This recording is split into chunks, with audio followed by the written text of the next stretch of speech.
Hello, my name is Brian Palermo, and I decided to do my quality of character on respect.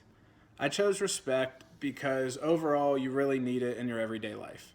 Whether it's as a young kid going through school, you need to respect your teachers, or in the business world, you need to really respect your bosses and your coworkers.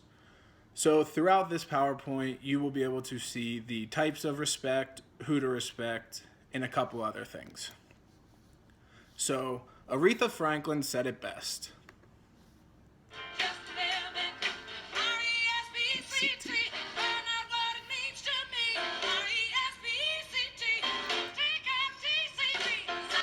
She really talked about it best by saying, "What does it mean to me?" Overall, what she's saying throughout the whole song is just she wants to be respected throughout everything. So, the introduction to this PowerPoint, we will define respect in different ways of it, the different types of respect, and then examples of it throughout different, certain scenarios. So, the definition of respect is esteem for or a sense of the worth or excellence of a person, a personal quality or ability, or something considered as a manifestation of a personal quality or ability. So, overall, what is that saying? It can be kind of difficult with the big words and everything. So, in the next slide, we will see an example just for kids to understand it. It is how you feel about someone and how you treat him or her. Really, as a young kid, you're taught the golden rule. What is the golden rule? To treat others as you want to be treated. That's something that is instilled in you at a young age, whether it's sports, classroom, recess, everything. That is something that should be taught to everyone and should, have them understanding it for the rest of their lives. So in this part, we will see who to respect and then examples of it. So you can respect yourself, which is the first and foremost. You need to respect yourself always when everything whatever it comes to. Then you need to respect your elders. Your elders are example of your coaches, your parents, your teachers, the referees, a boss, and anyone else like that.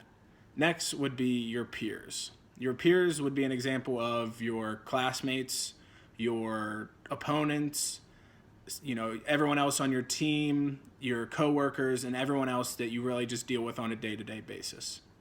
Lastly would be your surroundings.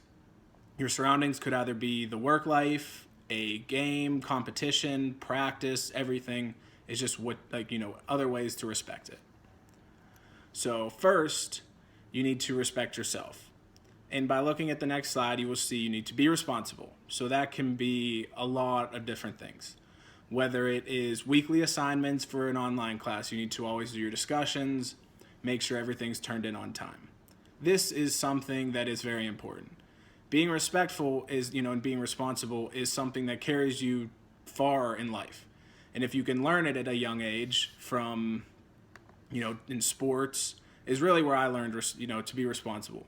You need to always be on time and always be ready to go when it's the time being. Next is take care of your body and mind. So in an athlete's wise, body would be to make sure you are working out, make sure you are eating the right things, and always making sure whatever you put in your body, it is the correct thing for what's going to come out of it. Because as an athlete, you need to really make sure your body is a temple. You need to always work hard and train. And then next would be your mind. So that either be education or sometimes just relaxing and focusing on what is right in your life. So education, you need to educate yourself at all times. Whether it's in sports, you need to always, watch your opponent, or it is in life. You need to just always educate yourself because you can always learn something new. And last would be to create and complete tasks. So again, that would be in the realm of being responsible. Whether it's the weekly assignments or it's in your work life and you're really trying to break down everything and get it completed for your week. So the Coach Carter video, there's a little clip, and he really just talks about respect. So he's introducing himself, and he's really just trying to make sure respect is being given by him and getting respect out of them. He says sir, which is a term of respect, and he says you will have my respect until you lose it. He also says we treat ourselves with respect. So you need to always be treating yourselves and everyone else involved, especially in a team setting, with respect. Matthew said, "So in everything, do to others what you would have them do to you, for this sums up the laws and the prophets." So basically, this is kind of like the golden rule. You really need to treat others with respect, and you will get respect brought onto you. Next would be your elders. So again, coaches, referees, parents, teachers, bosses, and anyone like that. You need to listen more, because at the end of the day, they have more experience than you, and they have advice for you, which is another thing. You need to ask them for advice. I've learned in the business world that you need to go out and reach out to individuals with more, knowledge, and just really pick their brain. That's something we're going to learn the most and really get the most out of your situation. And lastly is be polite.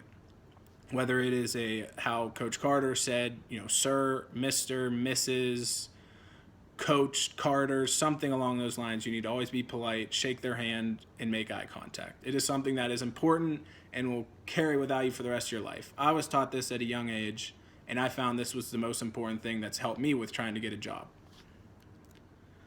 Hebrews says, "Obey your leaders and submit to them, for they are keeping watch over your souls as those who will have to give an account. Let them do this with joy and not with groaning, for that would be no advantage to you." What this is saying is accept what your coaches, bosses, anyone, teachers are trying to accomplish. You need to trust them with everything, whether it's sports and you got to do that extra wind sprint, or teachers that extra math assignment. You really just need to trust them and know, and then also not complain about it. You need to, go at it with an open heart and an open mind and get the task done. Respect your peers. That would be opponents, classmates, teammates, coworkers, anyone along that. You need to be courteous. So that, shaking hands in a competition or anything along those lines. Next would be help each other. Whether it's helping an opponent up off the ground, or a coworker asks you to help them with something that they have trouble with, or a classmate, whether it's a problem they just can't do. And then be thankful. You need to be thankful for this situation, especially in sports. It is important to be able to compete during sports, and it's also important to respect your opponent, because that's what it's all about. In the book Season of Life for our class, it wasn't about winning or losing a game. This was regarding trash talk and celebrating for a sack, which is something that should not be done. In the next slide, you will see celebration. I'm not going to say you should never celebrate. You need to make it respectful and never aim it towards an opponent. You need to celebrate the good and not the bad. So you don't want, say, a defensive back causing an incompletion. You don't want him going over top the receiver and doing the incomplete sign in his face or anything along those lines. You want to celebrate what your team is accomplishing, not what the opponents aren't. So next is respect your surroundings. It's a little ironic hearing this quote from A-Rod, but it is a good quote. You can have fun, respect the game, and also play it hard. When you have that combination, you're going to put yourself in a position to be successful. So overall, you need to respect the environment, respect the game, and respect the situation. Respecting a game can be, not cheating, anything along those lines, putting PEDs in your body like he did, but it is just something to see and really experience throughout it all. The next clip is Terrell Owens celebrating twice at the Dallas Stadium on the Dallas Star at the 50-yard line. It was definitely disrespectful to the players, organization, and everyone at the game. So it's something that shouldn't be done because he really made the game all about himself. That clip will he says that he's not doing it selfishly, but it is. So to conclude this, you need to show respect to get respect. Everyday life, business, sports, class, everything. Next, you need to respect everyone and everything in your daily life. And lastly, it's the golden rule. You need to treat others how you would want to be treated. This is the most important thing in life and will get you the farthest, especially if you learn it at a young age. And then that is the references, and that is it. Thank you.